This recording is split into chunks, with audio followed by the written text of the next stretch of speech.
As you may have noticed, the Covert Narcissism podcast has a new look. Well, kind of a new sound.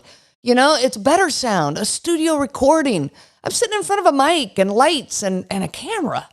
And my producer came to me and, okay, yes, those words actually just came out of my mouth. I have a producer. What? I've never had a producer in my life. This is crazy. But he came to me and he said, hey, you should charge for a second episode each week, you know, to help cover these costs, like a bonus episode, a patron program.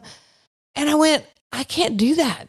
I can't do that. It's not in my heart to charge for these episodes. I can't. This is my mission. I want to scream it from the rooftops and spread the word about covert narcissism. So I told him, I said, look, we got to find a different way.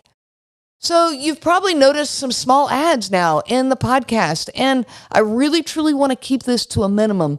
And if you feel like you need to skip over the ads, you know, that's okay. Just do. I've done that myself in podcasts that I listen to, but, you know, my attitude about it's actually changing, and now I'm starting to listen to them because every little bit helps with these costs. And so I do want to support these podcasters I'm listening to, and that's just a small way that I can. But if you need to skip over them, do. It's okay.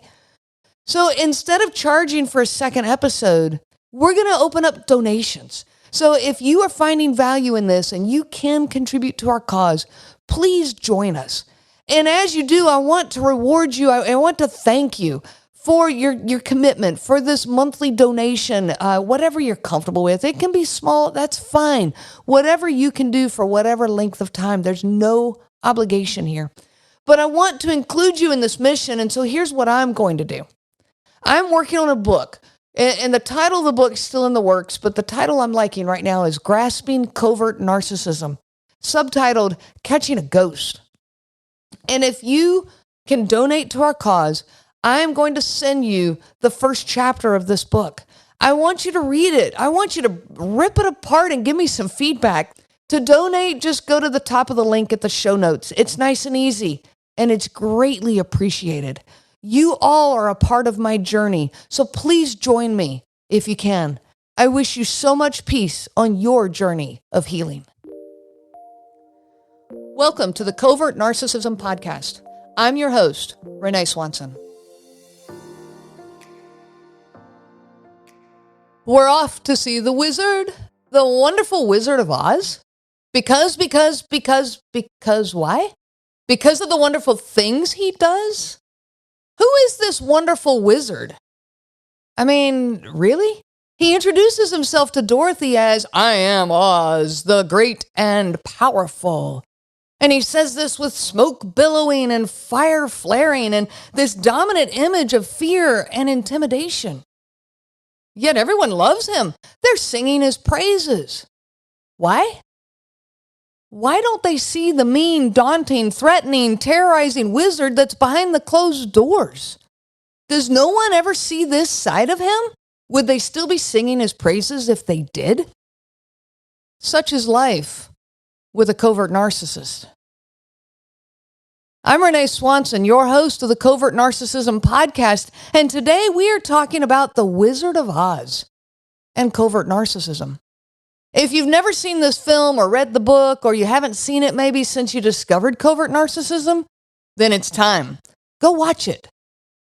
Before we talk about the wizard, I actually want to take a minute and talk about the Wicked Witch of the West. The Wicked Witch demonstrates the overt narcissist, and I want you to see this contrast. It's so right there in front of our eyes, black and white, if you will, although I know it's in color now, but she is openly arrogant and mean. They're all afraid of her. Everyone seems to see this arrogance and this meanness. And I say they're all afraid of her except the flying monkeys. The flying monkeys, they just go do her bidding. She's mean and nasty to Dorothy, even though Dorothy did nothing wrong. It isn't her fault that the house fell on her sister. It isn't her fault that the ruby slippers end up on her feet. Yet the witch is very threatening to her. She wants what she wants it now, and she will do whatever it takes to get it. This is clear entitlement, and openly so, for the whole world to see. There is nothing hidden about it. And there's clearly no empathy whatsoever for anyone else. Not for Dorothy, Her companions, not even, not for the munchkins, not even for her flying monkeys, to whom she is so bossy and expectant of their subservience. She sends her flying monkeys to do her dirty work while she's calling them, "You fool." She is a very dominant personality and clearly used to getting her way by whatever means are necessary. She directly states that she is here for vengeance. When Dorothy explains that it was an accident, her wicked response is, "Didn't mean it, eh? Accident, eh? Well, my little pretty, I can cause accidents too. I can teach you a lesson." She tells Dorothy, "Just try to stay out of my way. I'll get you, my pretty. I'll get you and your little dog too." She threatens Toto the dog, even though the dog has nothing to do with it. The dog becomes a pawn in her play. Later in the movie, she orders the flying monkeys to drown the dog in the river just to get Dorothy to cooperate. So the scarecrow is also a pawn in this whole ordeal. She threatens the scarecrow and even catches him on fire. But again, he didn't do anything wrong. This is just plain meanness. Even as the witch is dying, she voices her entitlement, arrogance, and specialness. "Who would have thought a good little girl like you could destroy my beautiful wickedness?" Wow. That's bold. That's in your face. That's arrogance. With no give, no compassion, no empathy, no care for anyone else in her world. After she dies, even those who were following her are relieved as they are finally released from doing her bidding. Now let's look at the Wizard of Oz. He sits isolated behind a curtain. Even the doorman says that no one can see the wizard. He seems invisible from the world. The orders are that nobody can see the Great Oz. This is what the doorman says. Not nobody, not know how. The doorman tells them that he is in conference with himself. But even if he wasn't, you still wouldn't be able to see him anyway on account that nobody has. Not even us in the palace. Nobody. He hides behind this curtain, and that curtain and the image that he portrays is the image that everybody sees out there in the world. Nobody sees the true man, and no one sees the abusiveness that he shows behind closed doors. Everyone worships him. Everyone sings his praises. The Munchkins sing because of the wonderful things he does. The Emerald City is magnificent and beautiful, all because of the wizard. There's one piece that's in the book that was actually dropped from the movie, and that's that the Emerald City is all just a facade. All the citizens had to wear green-tinted glasses to supposedly protect their eyes from the shining emerald brilliance. However, it was just an extravagant facade. It wasn't real. There are no emeralds, but just the glasses providing the brilliant shine. The entire city was fake. The doorman, who, by the way, is also the carriage driver, who, by the way, is also the Wizard of Oz. All of these roles are being done by this same person to protect and uphold the false persona of the wizard. Everyone loves him, but what they really love is the persona that he displays, the image that he puts forth and protects. He is practically worshipped. Yet behind closed doors, he's intimidating and mean. He uses fire, smoke, and mystique to scare Dorothy and her companions. He says, "I am the Oz, the great and the powerful." How does he talk to them behind closed doors? "You dare to come to me for a heart," he says. "You clanking, clinking, clattering collection of Okay, I can't even say it. And he yells at them to be quiet. And the scarecrow, he says, "And you, scarecrow, you have the effrontery to ask for a brain, you billowing bale of bovine fodder." This is how he's talking to them. The lion faints out of fear. Dorothy finally stands up to him. She gets mad enough to react back. And she's saying to him, "You ought to be ashamed of yourself, frightening him like that when he came to you for help." What does the Oz do? Silence. Never an apology, never even acknowledgement of their feelings or his bad behavior. He does now agree to help them once they've proven their worth. Boy, this whole story happened in my home. His attitude towards these four is clearly, you are bothering me. You're just an inconvenience to me. He finally agrees to help them, but only if you will do this for me first. Go get the witch's broom. No debate, no acknowledgement of how he's treating them. Just do it. No care for their thoughts and feelings. Fast forward in the story, now they come back with the broom. Well, how does that go? He does not want to make good on his word. And in fact, he tells them, go away again. And when they say, well, we brought you the broom, he says, not so fast. I'll have to give this matter a little thought. Go away and come back tomorrow. Again, he intimidates them and treats them as though they are a bother and an inconvenience to him. He tries to send them away, and he tells them, do not arouse the wrath of the great and powerful Oz. And when Dorothy questions him, he responds, do you presume to criticize the great Oz, you ungrateful creatures? I could hear my husband in these words. Do you dare to question me? The Oz continues, think yourselves lucky that I'm even giving you audience tomorrow instead of 20 years from now. The great Oz has spoken. I cannot tell you how many conversations in my own home, if you can call them conversations, would have fit this scenario. Everything had to stop when the great one spoke. No one could move, fidget, look at the dog, pet the dog. We had to be the captive audience that he clearly deserved. I remember telling a friend once that it was like we needed a fanfare to announce, now the great he is going to speak. Back to the movie. This time, they see him as the man hiding behind the curtain. Even though he realizes that they see him. Okay, his eyes are on. He realizes that he still tries to hide. He tells them, pay no attention to that man behind the curtain. Still trying to, work his magic with the fire and the smoke and make his machines do their thing. Still trying to hide behind this image of greatness and intimidation. Go before I lose my temper, he tells them. The great and powerful Oz has spoken. However, this time he is no longer able to hide. He clearly is a fragile and nervous man. And for just a few brief moments, we see a glimpse of realness. A glimpse of true insecurity, of true nervousness. As he struggles to find words, he goes into victim mode, though. Please don't be angry with me. Don't shout at me. It makes me nervous. Poor me, poor me. Really? After all this and the way you just treated them? Scarecrow speaks up and says, poor me? What about us? Even though the wizard was the one who was terrifying them, he now wants to be the one receiving their sympathy. He's already forgotten all about how he treated them. This is what I mean when I say with a covert narcissist, the story starts with your reaction to them. It doesn't start with how he treated you, he or she. It starts with, now they're the ones fussing at him. And he quickly finds his voice once again. The shift happens. And if you've been with a covert narcissist, you know that shift.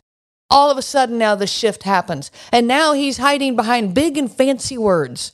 He uses his appearance of being so highly educated and thus able to help them. When in reality, the things he's given them do not help at all. Yet in his words, he actually says, you cannot thank me enough. Clearly, this is all about him. He says things, and I'll never get these words right. He says things like, by virtue of the authority invested in me by the Universitatis Comitur, or whatever that word is, it's all in Italian or Latin, whatever it is. I hereby confer upon you the honorary degree of THD. And they're like, THD. And he goes, that's the doctor of thinkology. And the Scarecrow says, how can I thank you enough? To which the wizard replies, you can't. This is false words that mean nothing. It's a whole lot of fanfare. And it's clear he doesn't know what he's talking about. Okay, well, at one point he says, do nothing all day but good deeds. And they're called phila, and he can't come up with the word. And he says, the good deed doers. He doesn't know what he's talking about. But he just keeps making it up to sound all fancy and superior. He uses these cliche comments that he doesn't even understand himself. He says, I think you are wrong to want a heart. You don't know how lucky you are not to have one. Hearts will never be practical until they can make them unbreakable. Wow. Covert narcissists have no room for true emotions. They think it is a waste of time. My own husband said this to me of, tears are pointless, that these tears are worthless, that I've, what good does any of this do during the times when we finally did connect on an emotional level? The wizard says, I could have been a world figure, a power among men, a successful wizard, had I not been obstructed by a heart. That speaks volumes to me. My husband told me I live in my mind, not in my heart. And I said, do you think that's part of the problem here? He voiced it, but we never got anywhere. It just went away. It's like none of that ever happened. And later, years later, when I told him about the conversation, of course, then the gaslighting comes in. I never said that. I mean, it just, again, you already know this. It's pointless to try to talk through this with them. So this Wizard of Oz, he made a false power, a false self, a false wizard to block himself from using the power of the heart.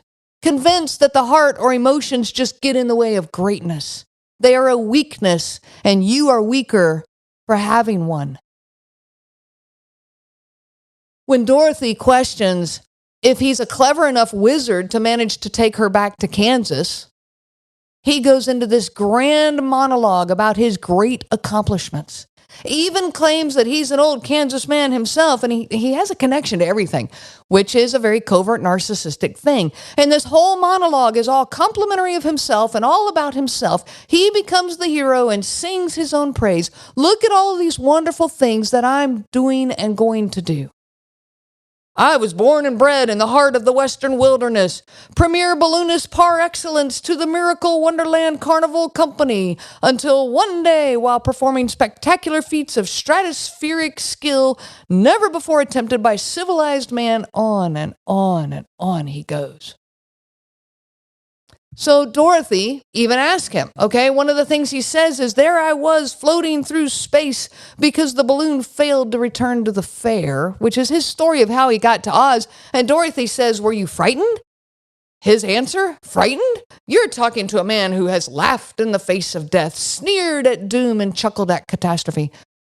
I laugh now when I watch it. Please go watch the movie. Tell me this doesn't sound like your covert narcissist. I can hear my ex-husband giving these same speeches, telling of his greatness using the fancy words. This wizard using all these words like cataclysmic, stratospheric, galvanized, on and on. My husband used to talk in fancy words. And if I asked him what a word meant, he thought that was quite funny. Oh, you don't know that word? And then he'd say, I'm sorry, I thought it was just a regular word. He seemed to take great delight anytime this happened. He, in fact, used to tell me that he didn't understand when people told him that he was using big words. They were such a normal part of his vocabulary that he didn't know if normal people knew them or not. This is what he said. It was so clear that he felt that he was above all of them with his superior vocabulary. Now let's look at the citizens of the Emerald City. After he's been busted by Dorothy and the companions, he continues this charade in front of the citizens. None of these people ever see the evil image behind the closed doors. None of them saw how mean and intimidating he was to these travelers. All they see is the image he gives of his greatness and the wonderful things that he does and the wonderful way he's now going to help Dorothy. He brags about how brave it is and how dangerous this adventure is. If Dorothy had called him out, okay, picture this. Picture the ending to The Wizard of Oz now. If Dorothy, out there in front of the citizens of the Emerald City, he's singing his praises, he's going to be her rescuer, and Dorothy calls him out on how mean he was behind closed doors. Do you think they would have listened to her?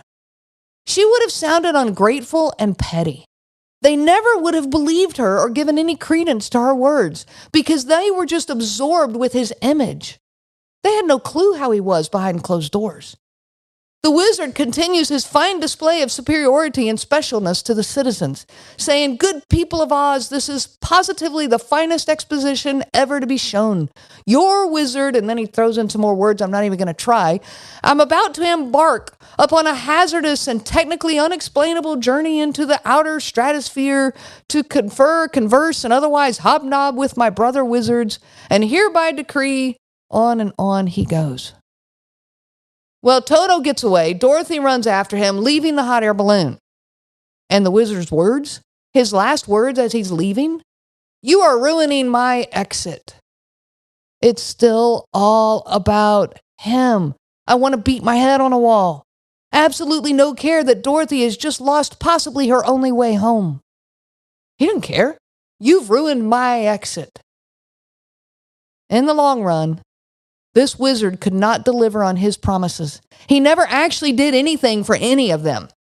Though he certainly gave the appearance of being this great and wonderful person, he was absolutely in love with that image, and most people who've watched this not thinking about narcissism think the Wizard of Oz is a great person. Did you? Take another look at that movie. Does this sound like a covert narcissist to you? Because it certainly does to me. And Dorothy, unknowing about covert narcissism, continued playing his game. She put her trust and hope in him. Even after he treated them so badly and with no remorse, he was still her savior, her rescuer. She still said, "Okay, but can you really do this?" She believed him, was eager to travel with him. He hooked her in with his fancy words, his stories of adventure, and his charm.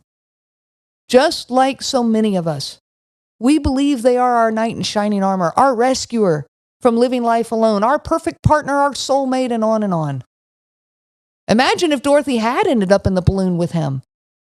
Number one, stuck hearing more of his meaningless talk. But number two, and more importantly, he has no idea how to operate that balloon. He even says so. A crash is surely coming. Dorothy was saved by Toto, and she had the power within her all along to save herself. Part 2 next week is going to focus on Dorothy now and her travel companions. We can learn so much from this movie. If you haven't seen it or haven't seen it since you learned about covert narcissism, go back and watch it. I cannot wait to continue this journey with you next week, because now we take a look at Dorothy. I wish you so much peace on your journey of healing. You have been listening to the Covert Narcissism Podcast with your host, Renee Swanson. Be sure to check out our website at www.covertnarcissism.com. There you will find many resources just for you to help you on this journey. You can also reach out to me by email at Renee, RENEE, at cnglifecoaching.com. Those letters are CNG, as in Covert Narcissism Group. I do look forward to hearing from you. I wish you so much peace on your journey of healing.